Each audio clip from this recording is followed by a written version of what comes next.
Another dream about him.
Their bad side and they'll destroy you. No one would miss me. That's not true. I would.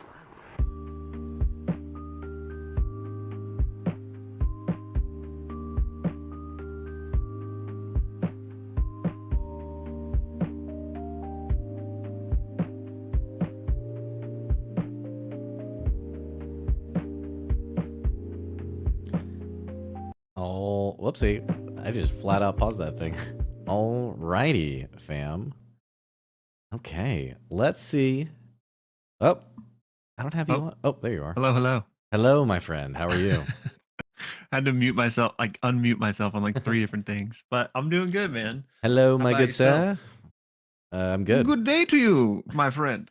I was walking out of Chipotle and I held the door open for this guy behind me, and he goes, I was just like, kind of hold it with one hand as I was walking out, and he goes, Yeah. Thank you, my good sir.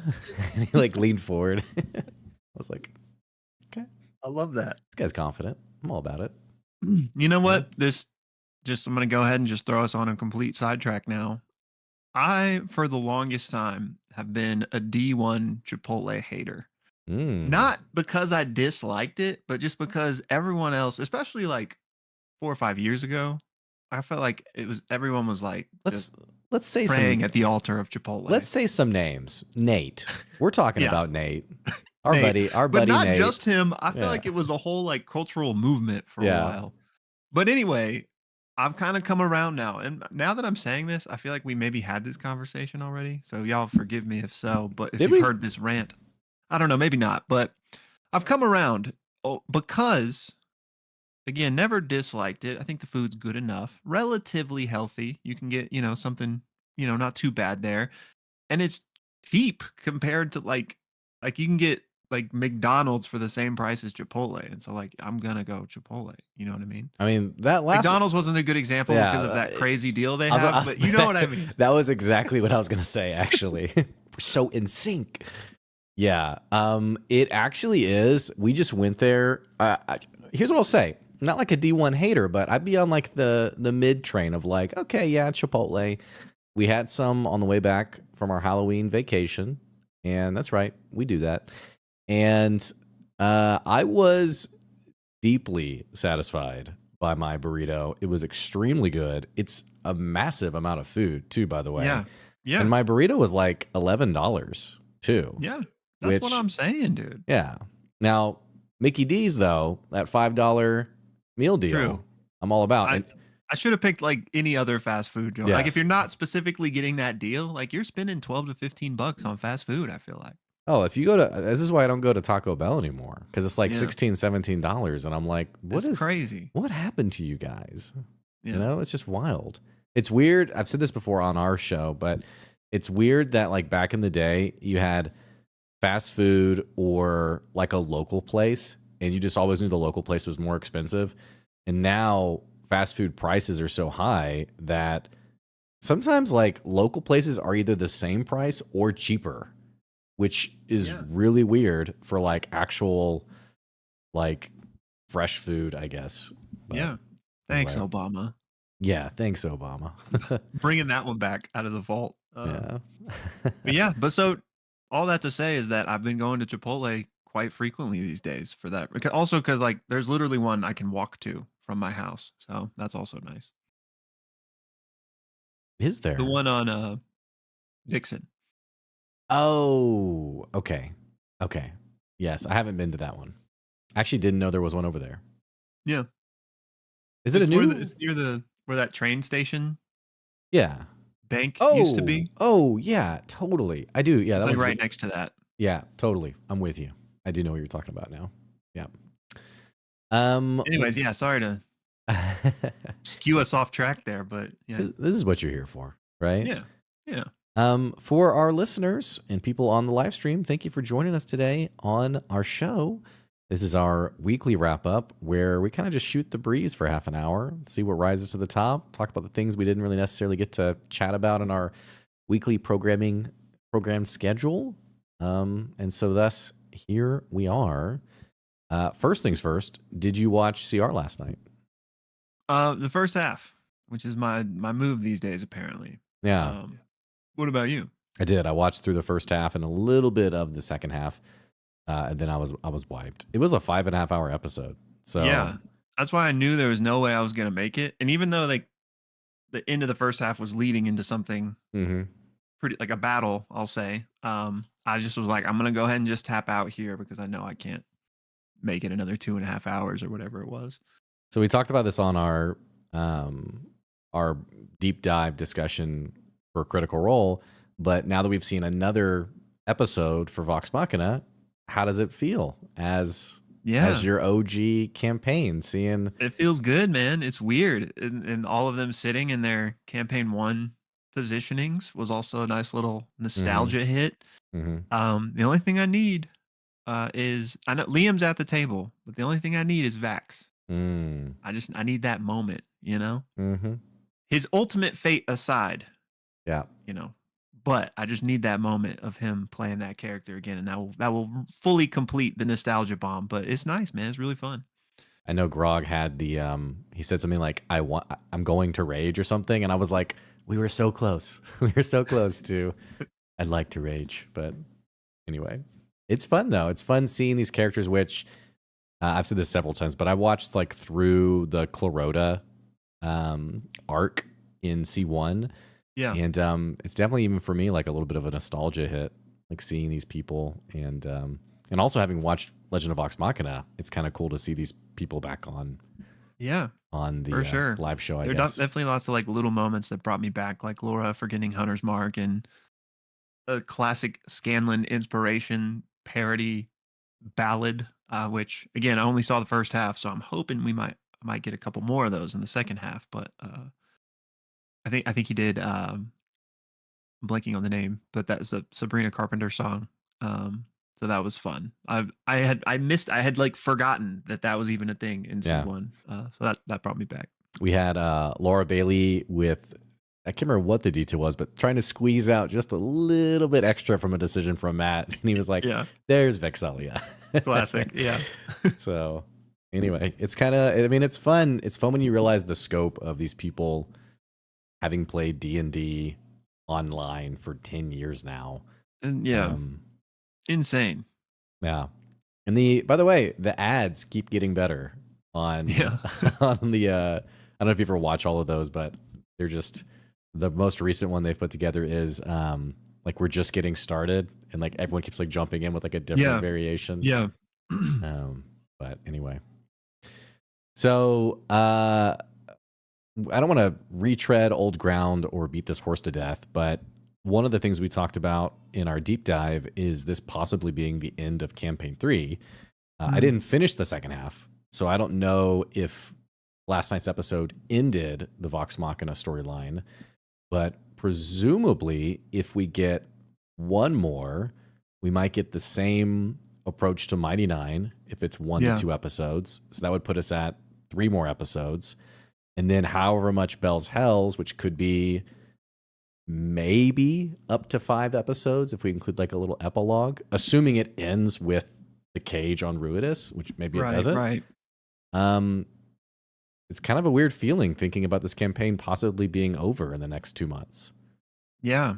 I mean, it we're definitely in the end game, but I do think it's possible that there could be like a little bit more depending on how the Predatos thing goes, you Yeah. know? Because it personally, I think it would be cool to explore the aftermath of that.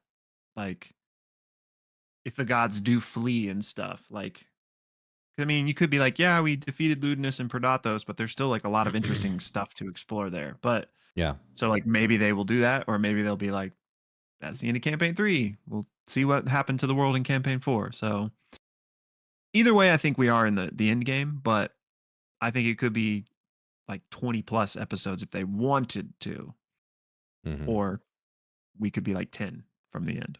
So I could totally you know, see a post Ludinus, like, not apocalypse, but just like, here's how the world is now. Which, has your opinion changed or not on Predathos getting? I think something we talked about was like, this is too big of a plot point for Predathos to not get freed in some form, whether that's through the players or like a full on like break the glass, release Predathos, which Breus has been charged to do by Asmodeus. right. Do we still feel that way, or do we think how likely do you think we have an outcome where Predathos is not freed and Ludinus is just stopped and it's just like, all right, well, we did it, everyone can? Do you think that's a possibility? And he like Predathos just remains Right. trapped. Yeah. I don't think so. I mean, I feel like we'll get some development, whether that means he runs away or he gets vesselified or or something else, but I don't think we'll end in the same position because I think you can't really put the lid back on that box. You know what I mean? Like, let's say we defeat the Sunder King, we defeat the Weavemind, and we defeat Ludinus. Like, someone else is going to try to do something with that. I think. So Yeah. I don't know. I mean, Yeah. who am I to say? But I would imagine something happens. Yeah. What about you? How are you feeling about it? I feel the same way. Yeah. I think this ends with Predathos freed in some form. Yeah. But it also is very bizarre to think about the end of a CR campaign. We've been doing this campaign for 3 years. Yeah, it doesn't feel like it's been that long though. Yeah. It's weird. Really weird. Interesting. Which also made me think, we were talking about those live shows recently, and specifically the ones in Australia that are about like 2 campaigns intersecting. One of the 2 campaigns might be campaign 4 at that point. You know? Bro. Because I mean, it's You like, think they'd launch campaign 4 with a live show? I don't think they'd launch it with the live show, but I feel like, I don't remember when the Australia shows were specifically, but like they're like at least 6 to 9 months away, I think. Yeah. Maybe not. But So are we I don't going know. or I mean, if C3 does end in like the next 10 episodes, that would still give them like 6 months of a hiatus between the 2 campaigns. yeah.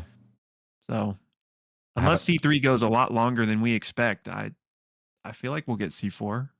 I have a customer in Australia. Are we planning a business trip? Well, you know, that's where Ashley's Oh, family's from. that's So right. she's been wanting to go for years. That's right. So I mean, I don't know if we'll actually like make it happen in that specific time window, but that would be a cool If you end up bonus reason. going, I'm going to give you a big cardboard cutout of me. Just Okay. like wait, like hand up. Probably more of like an Yeah. awkward smile, like you know. Yeah. He normally like this? Yeah. So Unfortunately. well, I don't know how I'm going to respond though, because C3 potentially ending, Worlds Beyond Number coming to a close in the next probably 3 to 4 months, I would guess, if the amount of episodes are similar. I think we've been getting about 10 to 12. I don't know what I'm going to do. I know. These Well, are such- both of those things, both will continue Yeah. in different forms. But yeah, I'm with you. It's going to be definitely sad. Like, there's definitely a post campaign mourn Mm. for sure. But you know, life goes on. We get the next campaign, and they're always fun. But you know, this might be a whole other conversation. But I do think we're going to start seeing some more shifts, at least on the CR side of things. With like, yeah, I mean, who knows how they're going to handle it, but we all know that they're trying to expand and trying to diversify. So I wonder if as soon as C4, if we might see like not all of the original cast anymore, and maybe yeah, Robbie and 3 other new people or something. Because I did notice which maybe this was just not something that should be read into too deeply, but like in the live show announcements or whatever, they talked about like the founding cast coming. Yeah. Which, yes, you know, yeah, interesting qualifier when no one else exists aside from Robbie. You know what I mean? yeah. It would, in my mind, it'd be like if they said something like the original Critical Role DM Matt Mercer joining. I'd be like, wait, what? What do you mean by that? Yeah, I think you're probably right. I think that there's something to that. I don't know if it necessarily means we're going to have a different cast for campaign 4, but we've talked a lot about like they have so many projects and they can't probably do this forever. Yeah. I also think that as a business, they've probably I don't think that there's like an intentional decision to move away from the live stream. But I will say there's probably been conversations around Critical Role as a brand and as a business and realizing the value of these other revenue sources. And as limited people, you know, the cast seeing some of these other things and thinking, yeah, it might be smart to lean into some of these other things and not necessarily, you know, I don't know. So I could definitely see that being the case. Yeah. I think it is going to be the case. It's just a matter of time and how like, I think clearly they all still enjoy it. Hmm. Matt's even said that like at the end of the day, like he's the thing he looks forward to is playing D&D with his friends every week. So like that's amazing, first of all. But as long as that remains true, I feel like, why wouldn't they play? But Well, at the same time, they're going to keep expanding this out and they know that they can't do it forever. So just like they introduced Roppy and EXU and Brennan and Abria and Candela, like they're just going to keep going in that direction. And so you got to imagine that they want to like diversify the flagship show as well. And by well, diversify, I just mean, you know, yeah. get new faces in for people to get used to. And I mean, there's nothing to say that they can't keep playing together, just not Yeah. on stream, which, Yeah. people listening might be thinking like, well, why wouldn't you just put it on stream? And there is something about like the creative process and just like enjoying the game when it's not on display for everyone and every criticism. And, Yeah. I don't know if you read the AMA with Travis and Sam from the Beacon Discord on Legend of Vox Mhm. Machina. I did. It was interesting how many questions were around, why did you change this? Like, why didn't you do this? Like, why did you cut that out? And Yeah. I don't mean that in a negative way necessarily of like, and they didn't signal that they were like bothered by those questions, but it, it, I think there's something to be said there about, there's less about like the inspiration going forward and more about like from an eye of fandom of why didn't you do this? Or why isn't it like this? And I have to assume, I mean, I'm definitely just imposing my perspective, but I have to assume as a creator, a lot of times you just want to create and you don't necessarily want to have to describe or explain or justify, why you do the things you do. So I could see them, all that to say, I could see them bringing in a new cast or new members and then continuing to play on the side as a quieter thing. Or for all we know, they do 3 more campaigns, with the founding cast. Yeah. And it could also just mean that, like Reslayer's take, they're continuing to support and promote other tables. Yeah. So Candela, Reslayer's take, Myths, which is called, Yeah. what's Myths called now? Or like the Moonward, new, I think. yeah, okay. Or maybe that's over too. So I think Moonward's over actually. I think there's something Yeah, else. I don't know now. what the third one is, if there's a third one already. So, yeah, I mean, we'll see. We shall.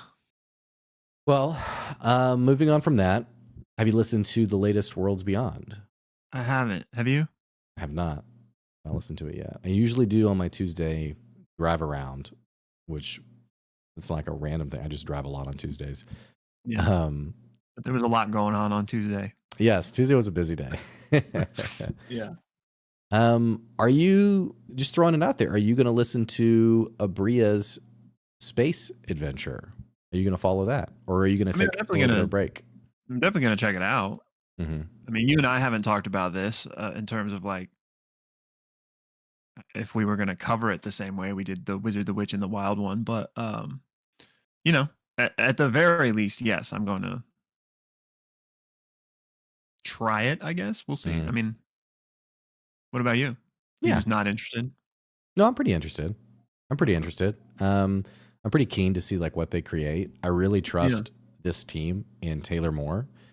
So I'm really intrigued to see where it goes. But I also wouldn't necessarily be opposed to less obligated content, if that makes sense. In the sense of like, if I get into listening to it and watching it and it doesn't really grab me, I'm not necessarily going to feel like, oh, we have to cover it. Yeah. I'll probably just see like what the quality's like and if I really enjoy it. So I guess that's the joys of a hobbyist channel, is you kind of just do what you want to do. So True. But yeah, I mean, yeah. What do you, sorry, go ahead. No, go ahead. I don't even know. Well, speaking of D&D, one of my campaigns is starting what I'm calling chapter 2 of our campaign, starting tonight, Friday night sesh. Oh, we got a babysitter, man. Let's go. It's a big deal. Why tonight? Just It just fell on a Friday. Mm. But then it being a Friday, it kind of became a bigger thing, you know? Yeah, yeah. So, and the table's really liking, they're having fun, and they even invited someone else to join, but that person hasn't really been able to jump in yet. So we'll see if that happens. But yeah, so I got a little bit of D&D prep this afternoon.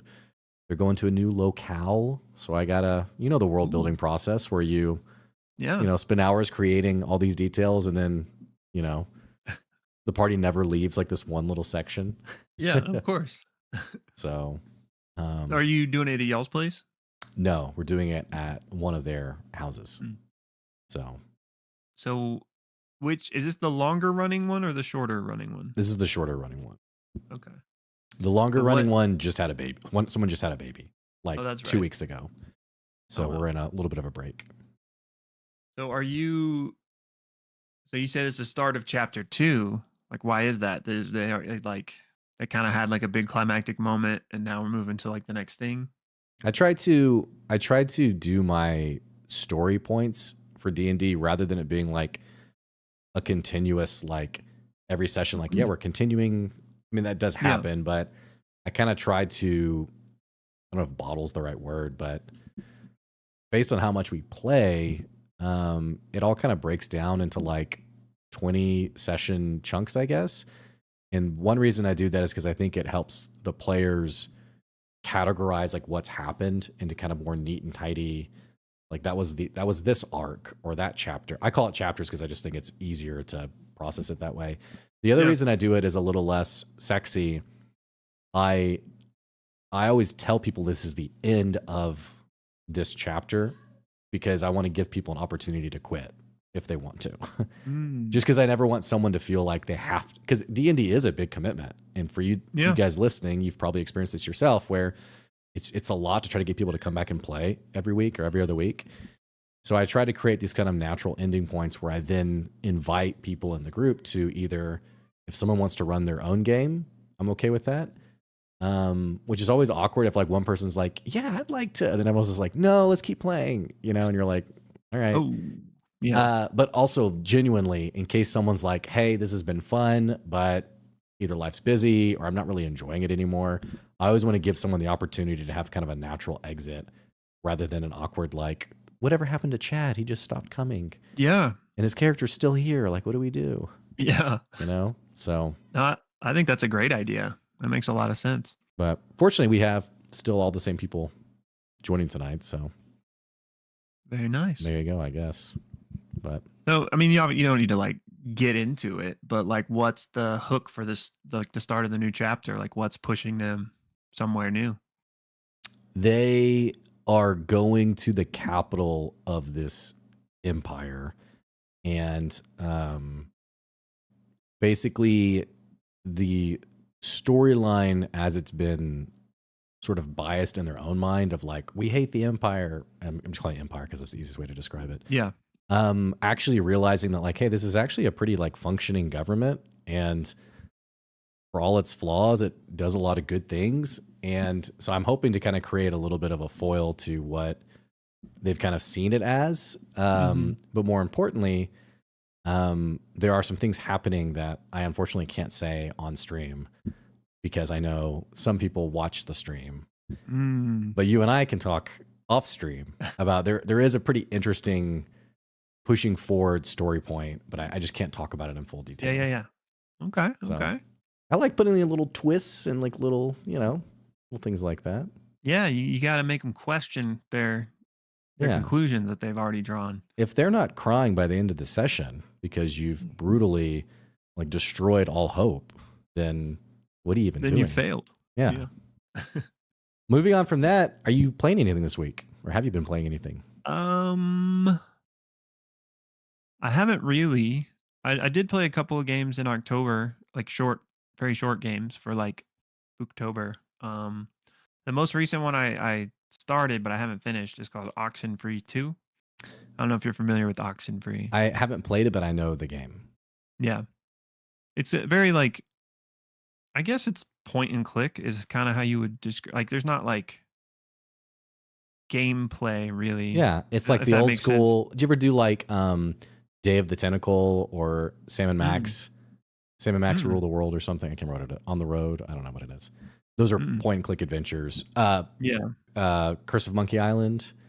Yeah, I'm familiar. So it's not like literally like a point and click Okay. in the same way that like Monkey Island is, but like you have a character, you move around, and specifically in Oxenfree, you have like a radio, and you got to like tune into different like signals to pick up things. So like there's gameplay, but really you're just moving the mouse to discover the story type of game. Yeah, kind of like you played a game recently that we talked about where you were like you're in like your living room and there was like a voicemail and we talked about how much it reminded us of was it Home? Was that the other game? Gone Home. Gone Home, right? Yeah, where it's like not like you're not really playing, but you're like revealing certain details. Yeah, which ends up being a very like beautiful experience overall. Yeah, that one was it. That game was like 10 minutes long, but that was interesting. Yeah. How did you get out of the living room, by the way, of that game you were playing, or what? In that one, this most recent one, yeah. Yeah. So you don't. So well, I don't even remember what that game was called. Yeah. Spoiler warnings for anybody out there that just for randomly doesn't want a small 10-minute indie game spoiled. But like, the premise is you're in the game starts and you're in a house and you're listening to these voicemails from like your significant other, and you just go around the house like looking at photos and memories, and you kind of piecing things together as you're getting more voicemails, and you basically find out that like something is happening in the outside world right now, and your significant other is like stuck in traffic, like crazy things are happening. You see a newspaper that's talking about like weird things are going on, and you basically kind of find out that like aliens are invading the world. And finally, when you like, I wish you hadn't told me that. I feel like I was never gonna play this. Let's be real. I was never gonna play this. Yeah. But so yeah. Finally, what happens is like one of the last voicemails is like I think that they're like coming home. Like I managed to just whatever, and you hear like the door knocking at the door, and so then you go reach for the door. And you see that the player character's hand is like green and monstrous. So like you've been an alien in this person's house the whole time, which is why like you're walking around discovering things about them. Like you're not actually the person the game makes you think you are at the start. Dang, man. So yeah, it's a very interesting like little game. I love games like this, by the way. It really makes me think how these smaller budget games, I feel like maybe this isn't really anything that insightful to say, but the quality of like the player experience is so creative and smart and thoughtful. I think about the other game that's always sat with me, What Remains of Edith Finch. That game was really, I still think of that game. I mean, that was actually just from watching you play it. I've never played it myself. That was a good one. I think about that game versus like these AAA games that get released that have, hundreds of millions of dollars that go into them, on top of just like the advertising, all that kind of stuff. Right. And how they're so shallow compared to these games that are so tiny and yet so much of a fuller experience. Again, nothing really that interesting to conclude about it other than just, I appreciate these smaller studios. Yeah, me too.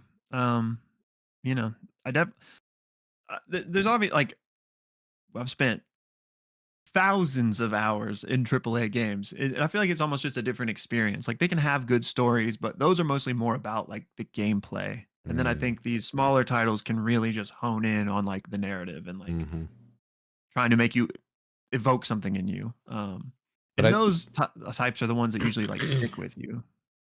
I do think like truly meaningful AAA games though have both. Yeah, like true. The re-released God of War, the new God of War, incredibly meaningful of a game. At least it was for me as a new dad. And it had the great gameplay quality. Right. And I wouldn't even necessarily say that, and I know you weren't saying this either, that these narrative smaller studios, that the gameplay quality isn't there. It's just obviously not as like mechanically complex as some of these AAA games. But Glibby said, much like Hollywood, money tends towards broad appeal rather than saying something. which I think is very true. I think Yeah. a game that I've been thinking about, I mentioned it in our announcement, is the new Dragon Age, Veilguard. And from what I've seen, and I don't have any motive here, I don't have anything against BioWare other than Anthem, the game, being canceled. I don't have any motive here against BioWare other than just saying it seems like in reading the reviews that this is yet another AAA game, massive budget, that is going to fall incredibly flat.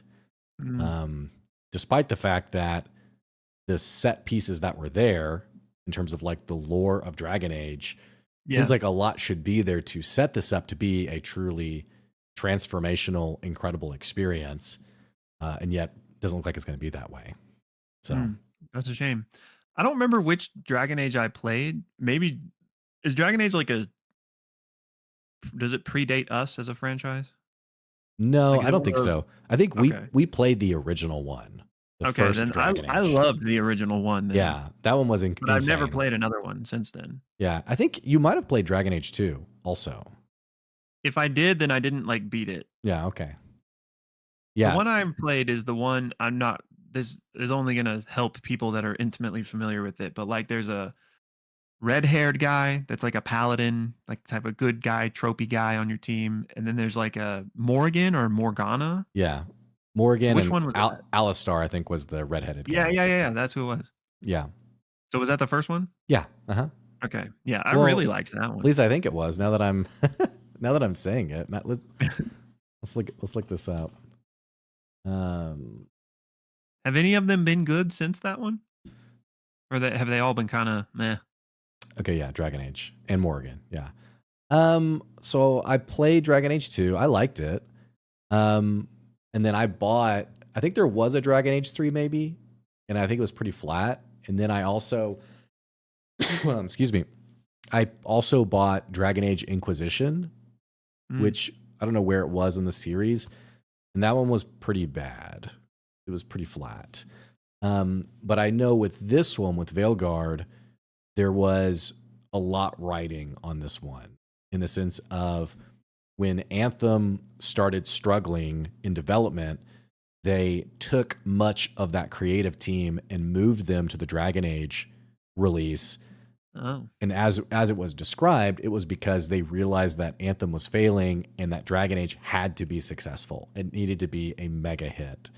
Yeah. Now, I'm talking about the quality of the game. I think to Glimmy's point, a lot of these games end up selling really well, despite not being maybe a great game. I mean, Anthem doesn't exist anymore, and it made a lot of money at release.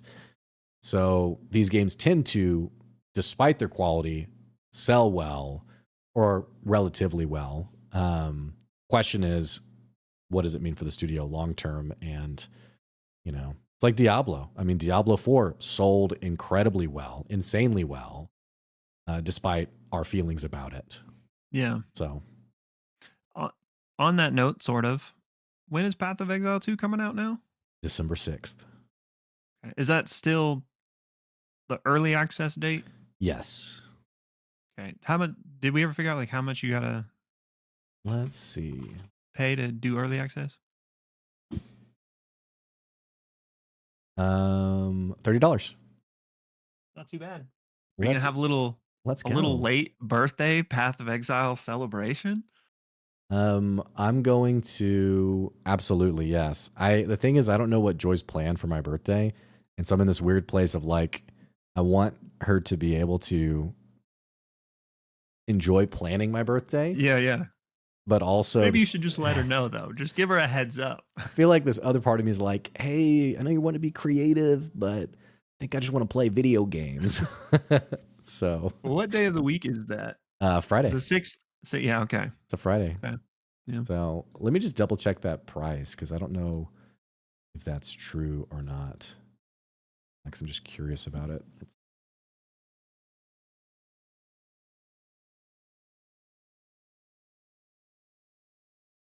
Yeah, And then have you? Or go ahead. I was just say I don't know for sure about that price because I don't see anything official. I just see a lot of like guesses around it now that I'm actually looking. So who knows? Really? I'm just gonna say 30 for now, and then we'll know. We'll obviously know it. I mean, we're 3 weeks away, so Yeah. or 4 weeks, so we'll know relatively soon, I guess. I'm excited, man. Me too. It is such a freaking good game, and especially interesting considering that it's a free game. So Yeah. I don't know anything about it really. Like I haven't kept up with it in terms of like what's going to be different from the original or anything like that. yeah, I know they're getting rid of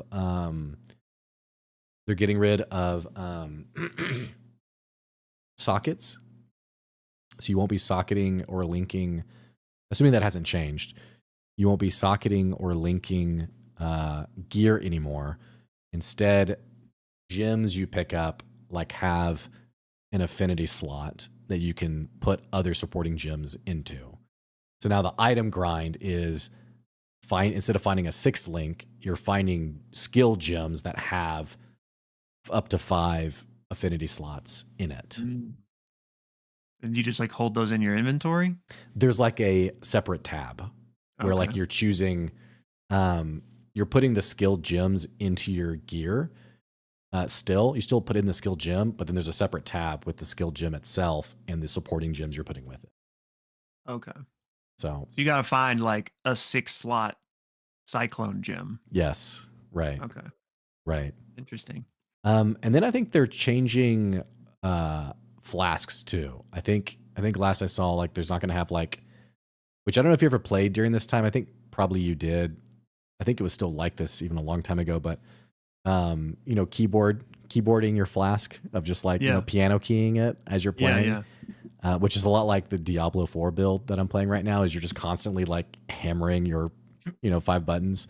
Back in the day, we would macro it, and so you'd try to do like a chat message, and so you'd be like, "Hey man," but in between like the words, it would be the random 2, 3, 4, 5. Oh right, yeah. And so you'd be like, hang on, can't cancel my flask macro.